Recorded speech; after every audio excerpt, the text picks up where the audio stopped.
और 20 साल से ये प्रश्न हमारे पास भटक रहे हैं। 4 प्रश्न हैं जो अक्सर मिश्रित भक्त उठाते हैं और संसारी लोग भी उठाते हैं। महात्मा लोग भी ये बात कहते हैं, कई महात्मा कहते हैं कि इस समय ईश्वर का दर्शन नहीं हो सकता। क्या यह बात मानने योग्य है? यदि थोड़ी देर के लिए मान लें तो फिर भक्त तुलसीदास और नरसिंह मेहता आदि को इस कलयुग में श्याम सुंदर की मन मोहिनी मूर्ति का दर्शन हुआ था। ये बात क्या सत्य है? एक प्रश्न है। जैसे आप मेरे सामने बैठे हो और मैं आपसे बात कर रहा हूं, क्या प्यारे कृष्णचंद्र का इस प्रकार दर्शन होना संभव है? यदि संभव है तो हमें क्या करना चाहिए जिससे हम उस मोहिनी मूर्ति को शीघ्र देख सकें? जहां तक ये चर्म चक्षु उस प्यारे को तृप्त होने तक नहीं देख सकेंगे, वहां तक ये किसी काम के नहीं है। नेत्रों को सार्थक करने का सिद्ध मार्ग कौन सा है, वह बताइए। और चौथा है, श्री कृष्ण दर्शन की तीव्रतम ब्रहाग्नि हृदय में जल रही है, न जाने ये बाहर क्यों नहीं निकली, इसी से मैं और घबरा रहा हूं। ये कुछ बातें हैं और मैंने 300 साल के सफर में ये बातें सुनी है। लोगों ने भी पूछा है, कोई कोई तो पूछते भी हैं, आपको भगवान का दर्शन हो गया?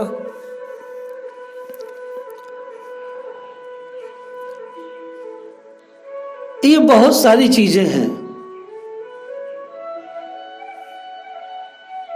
इन प्रश्नों का यथार्थ उत्तर तो किसी भी महापुरुष से मिलना संभव नहीं है आसानी से। जो श्याम सुंदर की मनोहर और दिव्य रूप माधुरी का दर्शन करके धन्य हो चुके हैं, परंतु महापुरुषों की अनुभव युक्त वाणी से जो कुछ सुनने में आया है, समझने में आया है, और इतना लंबा जो सफर बिताया है आचार्य गणों के चरणों में, उसके आधार पर ये इन प्रश्नों के उत्तर मैं कुछ कथा का सार स्मरण करूंगा आप लोगों के बीच में। ये 4 प्रश्न हैं। मेरा दृढ़ विश्वास है कि इस युग में भगवान के दर्शन अवश्य हो सकते हैं, बल्कि अन्य युगों की अपेक्षा थोड़े समय में ही और थोड़े प्रयास से हो सकते हैं इस कलिकाल में। भक्त शिरोमणि तुलसीदास जी और नरसिंह मेहता आदि प्रेमियों को भगवान के प्रत्यक्ष दर्शन हुए हैं। इस बात को मैं सर्वदा सत्य मानता हूं और सारा संत समाज सत्य मानता है। यदि भक्त चाहें तो वह 2 मित्रों की भांति एक स्थान पर मिलकर भगवान से परस्पर वार्तालाप कर सकता है। कुंभन दास जी और उनके पुत्र को डायरेक्ट भगवान के दर्शन हुए।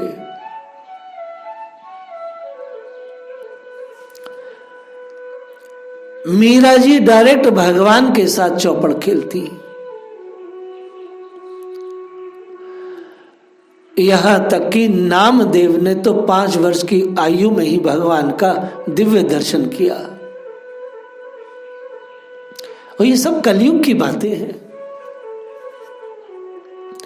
और मेरा आगाध विश्वास इन सभी चरित्रों पर। भक्तों के ऐसे अनेक पुनीत चरित्र इस बात के प्रमाण है। और यहां तक कि ब्रज में नागा जी की जब लटे फंस गई खीस की झाड़ी में, तो श्री राधा श्याम सुंदर ने आकर के निकाला। ये सब कलयुग की घटना है।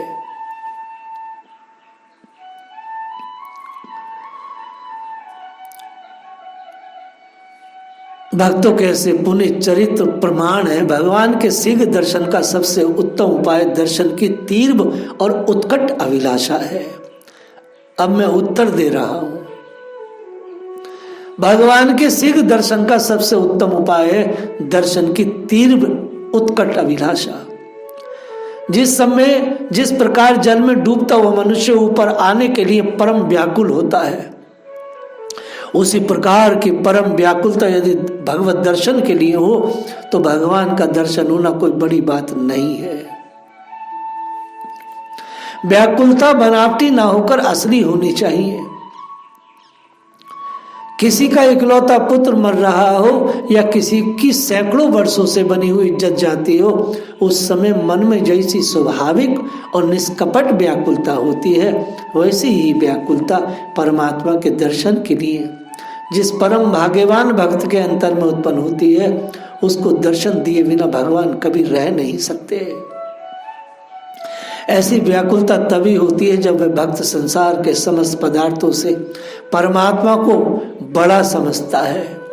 इस लोक और परलोक के समस्त भोगों को अत्यंत तुच्छ और नगण्य समझकर केवल एक परम प्यारे श्याम सुंदर के लिए अपने जीवन, धन, ऐश्वर्य, मान, लोक लज्जा, लोक धर्म, वेद धर्म सबको समर्पण कर चुकता है। और वास्तव में देव ऋषि नारद जी ने नारद भक्ति सूत्र का 19वां सूत्र है, तद अर्पित अखिल चारातः तद स्मरणे परम व्याकुलते थी। अपने समस्त कर्म भगवान को अर्पण कर देना और उन्हें भूलते ही परम व्याकुल होना भक्ति है। जब तक जगत के भोगों की इच्छा है, जब तक जगत के अनित्य पदार्थ सुंदर सुख रूप तृप्ति कर जान पड़ते हैं, और जब तक उनमें रस आता है तब तक हमारे हृदय का पूरा स्थान भगवान के लिए खाली नहीं। गोसाई जी ने गाया है, कहा है, जो मोहि राम लागत मीठे तो नवरस सटरस रस अनरस हैं जाते सब सीठे। यदि मुझे भगवान राम प्यारे लगते हो तो श्रृंगार आदि नवरस और अम्ल आदि छौ रस नीरसों का सीठे सारहीन फीके हो जाते। हम अपने अंतर में भगवान को जितना सा स्थान देते हैं उतना सा उसका फल ही हमें प्राप्त होता है, ये बात पक्की है। परंतु जब तक हम अपने हृदय को पूरा आसन उस हृदयेश्वर के लिए सजाकर तैयार नहीं करते, जब तक हमारे अंतकरण में अनवरत निरंतर अटूट तेल धारा की भांति भगवत धाम, भगवत भाव का स्रोत नहीं बहता, तब तक उसके लिए व्याकुलता नहीं हो सकती। और जब तक व्याकुल नहीं होते तब तक भगवान भी हमारे लिए व्याकुल नहीं होते, अर्थात उनका दर्शन नहीं होता। और भगवान ने गीता जी में ये तो शर्त रख दी है, ये यथा मां प्रतन्ते तासस्तेव बहाजमयम्। जो मुझको जैसे भजते हैं मैं वही उनको वैसे भजता। जब भक्त प्रेम में तन में होकर मतवाले की तरह घर बार, स्त्री पुत्र, लोक परलोक, शोक हर्ष, मान अपमान सबका विसर्जन करके उस परमात्मा के लिए परम व्याकुल होता है। एक क्षण के बिछो से भी जो जल से अलग की हुई मछली के समान छटपटाने लगे, भक्ति मती गोपियों की भांति जिसके प्राण विरह वेदना से व्याकुल उठते हो, उनको भगवान के दर्शन अत्यंत शीघ्र हो सकते हैं और कली काल में हो सकते हैं। कली काल के जैसा महान युग कोई है ही नहीं।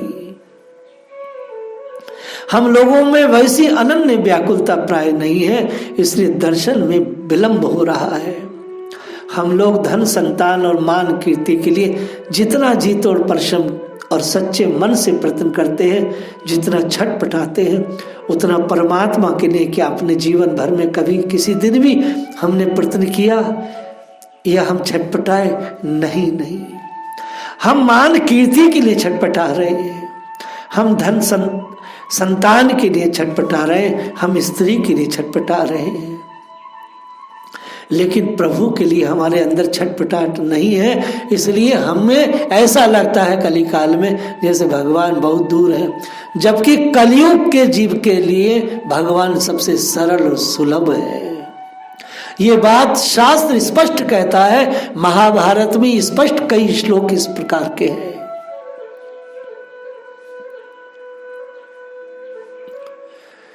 तुच्छ धन मान के लिए तो हम भटकते और रोते फिरते हैं।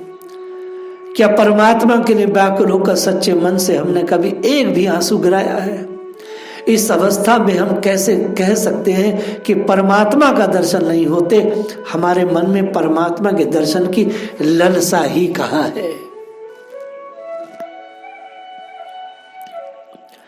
ये आज का टाइटल है, हमारे मन में परमात्मा के दर्शन की लालसा ही कहाँ है? हमने तो अपना सारा मन अनित्य सांसारिक विषय के कूड़े करकट से भर रखा है। सारा दिल कूड़े करकट से भरा हुआ है। जोर की भूख या प्यास लगने पर क्या कभी कोई स्थिर रह सकता है? परंतु हमारी भोग लिप्सा और भगवान के प्रति उदासीनता इस बात को सिद्ध करती है कि हम लोगों को भगवान के लिए जोर की भूख या प्यास नहीं लगी है। हमारे को जोर की भूख लगी है अपने चेले चापड़ के लिए, हमारे को जोर की भूख लगी है हमारी अपनी पहचानों के लिए, हमारी जोर की भूख लगी है किसी प्रकार मेरी बात सर्वोपरि हो जाए, लोग मुझे कुछ समझने लगे। हमारी तो ये भूख लगी है। जिस दिन वह भूख लगेगी उस दिन भगवान को छोड़कर दूसरी कोई वस्तु हमें न सुहाएगी। उस दिन हमारा चित्त सब ओर से हटकर केवल उसी के चिंतन में तल्लीन हो जाएगा। जिस प्रकार विशाल साम्राज्य के प्राप्त हो जाने पर साधारण कौड़ियों के तुच्छ व्यापार से स्वाभाविक ही मन हट जाता है, उसी प्रकार जगत के बड़े से बड़े भोग हमें तुच्छ और नीरस प्रतीत होने लगेंगे। उस समय हम अनायास कह उठेंगे, इस जग की कोई वस्तु न हमें सुहाती, पल पल में श्यामल मूर्ति स्मरण है आती। कलिकाल में भगवान का दर्शन बिल्कुल निकट है, सरल है, सहज है। कलिकाल में भगवान का अनुभव सबसे सरल और सहज है। कलिकाल में भगवान का भजन सबसे सरल और सहज है। कलयुग के जैसा कोई युग नहीं है, इसमें बड़ा आनंद है, बड़ी मस्ती है। भगवान के परम मधुर और परम आनंद स्वरूप होने पर हमारा उनकी ओर पूरा आकर्षण नहीं है। इसका कारण यही है कि हमने उनके महत्व को भली भांति समझा नहीं। इसलिए अमृत को छोड़कर हम रमणीक विषयों के विष भरे लड्डुओं के लिए दिन रात भटकते हैं। उन्हें खा खाकर बारंबार मृत्यु को प्राप्त होते हैं और बारंबार नया जन्म लेते हैं। बारंबार हजारों बार हजारों देश बदल लिए हमने, हजारों भाषाएं में हजारों जातीय, न जाने कितने हम जातीय और संप्रदाय बदल चुके हैं उन विषयों के लड्डुओं को खा खा करके। भगवान के दर्शन दुर्लभ नहीं, दुर्लभ है उनके दर्शन की दम्भ शून्य और एकांत ललसा। भगवान के दर्शन दुर्लभ नहीं है। भगवान के दर्शन प्रत्येक काल में, प्रत्येक समय में सर्व सुलभ है और सबसे आसान कलयुग में है। लेकिन दुर्लभ क्या है? उनके दर्शन की दम्भ शून्य है। आहा, दम्भ शून्य और एकांत ललसा। जो भगवान नित्य और सत्य हैं वो सब समय सभी स्थानों में व्यापक हैं। किसी एक युग विशेष में उनके दर्शन ना हो, ये बात कैसे मानी जा सकती है? ये तो बकवास है। ऐसा कहने वाले लोग या तो श्रद्धा से रहित हैं या भगवान की महिमा का भाव समझने के लिए उन्हें कभी अवसर नहीं मिला है। लोग अक्सर मुझसे कहते हैं आप प्रभुपाद के साहित्य को पढ़ो, प्रभुपाद की किताबों को पढ़ो। देखो भैया, मैं तो ब्रजवासी ब्राह्मण हूं, मुझे मूल ग्रंथों से बहुत लगाव है। ये तो उनके लिए है जिनके पास व्याकरण नहीं, जिनके पास संस्कृत का ज्ञान नहीं, जो लोग जिंदगी में 300-400 साल भारत के साहित्य को, भारतीय दर्शन को दिए हैं। उनसे ये कहना एक मजाक है, हास्यास्पद है और मूर्खता है। क्योंकि संप्रदायों के जितने भी साहित्य होते, टीकाएं होती हैं, वो कुछ एक चीज को फोकस करके होती हैं। लेकिन जो बाग में बांड में साहित्य है विशाल, वहां आजादी होती है। आपकी बुद्धि अगर कृष्ण में है तो आप उसमें से बहुत कुछ निकाल लोगे। सवाल यही है, बुद्धि और मन कृष्ण में होगा तो मूल साहित्य से आप बहुत कुछ निकाल लोगे। ऐसा नहीं है कि मैंने प्रभुपाद के साहित्य को पढ़ा नहीं है, मैंने प्रभुपाद के समस्त साहित्य को पढ़ा है। एक छोटी छोटी किताबें तक उनकी मैंने खूब पढ़ी है और लोगों को प्रेरित करता हूं कि आप प्रभुपाद के साहित्य को पढ़ें, क्योंकि वो बेसिक है। उसको पढ़ने के बाद श्री कृष्ण में लो लग जाती है सामान्य मनुष्य की। इसमें कोई संदेह नहीं कि नेत्रों की सफलता नित्य अतृप्त रूप से उन नवीन नील नीरज कांति श्याम सुंदर की विश्व मन मोहिनी रूप माधुरी का दर्शन करने में ही है।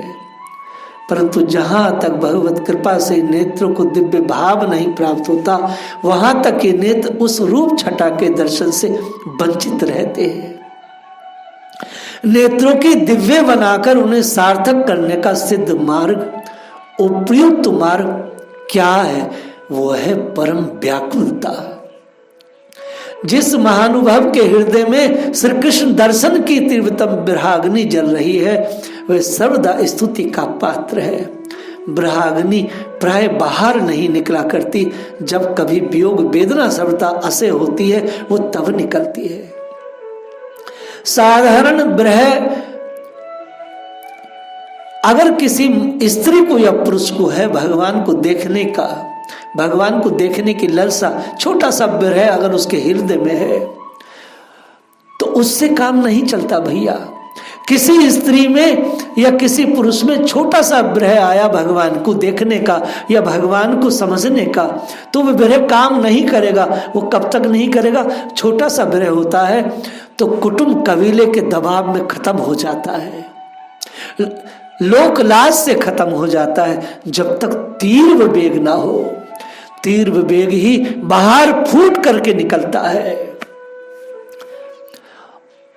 वो फिर ना तो माँ, न पिता, न भाई, न पति, न किसी स्त्री पुत्री किसी के दबाव में नहीं आता, वो फूटता है। और जब विरह तीव्रता से फूटता है तो उसकी तीव्रता में सारे पाप तापों को तुरंत जलना होता है, जल जाते हैं। और जब सारे पाप जल जाते हैं तो मनुष्य प्रेम में पागल हो जाता है।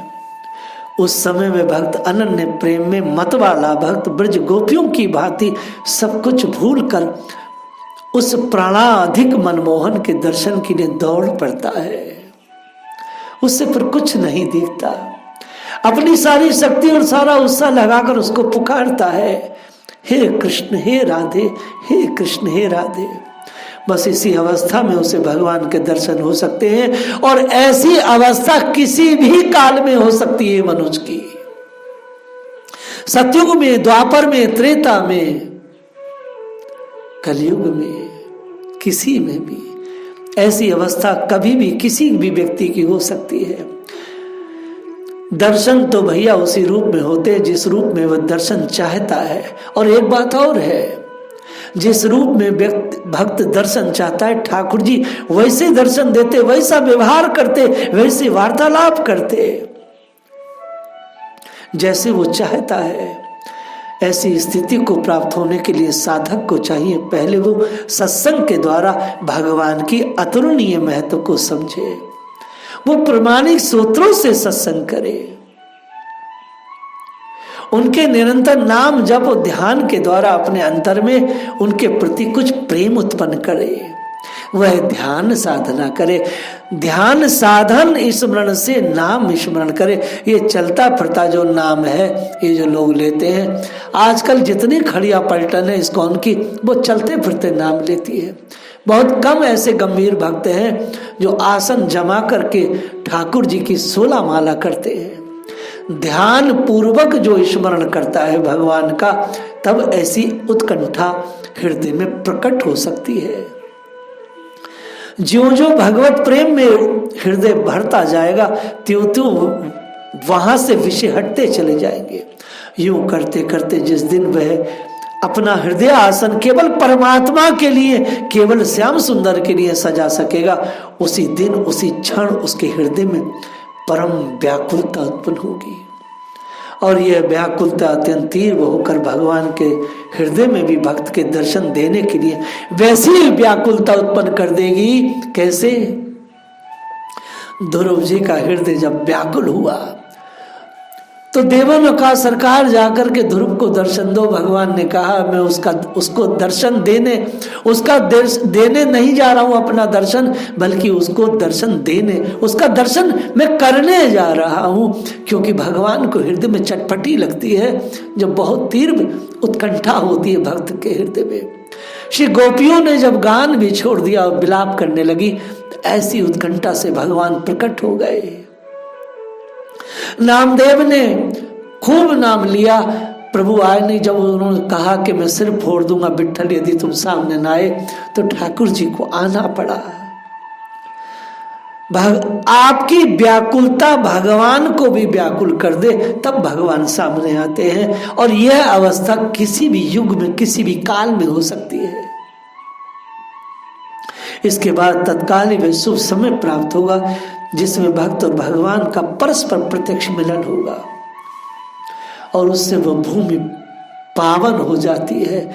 यह जो ब्रजमंडल है, इस ब्रजमंडल में आज भी ऐसे अकिंचन महात्मा है जो राधा कृष्ण की लीलाओं को देखते हैं, प्रत्यक्ष उनसे वार्ता करते हैं।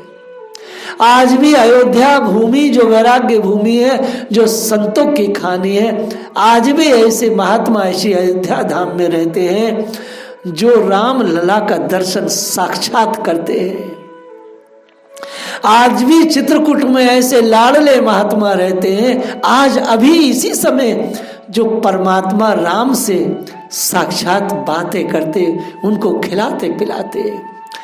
आज भी भाई, आज भी इसी समय बद्री का आश्रम में ऐसे लाडले महात्मा रहते हैं जो भगवान श्याम सुंदर के दर्शन करते हैं।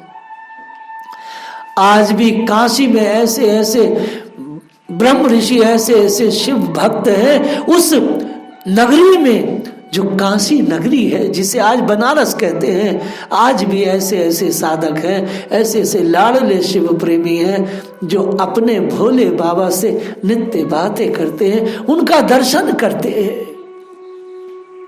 आज भी भगवान कहीं गए नहीं है।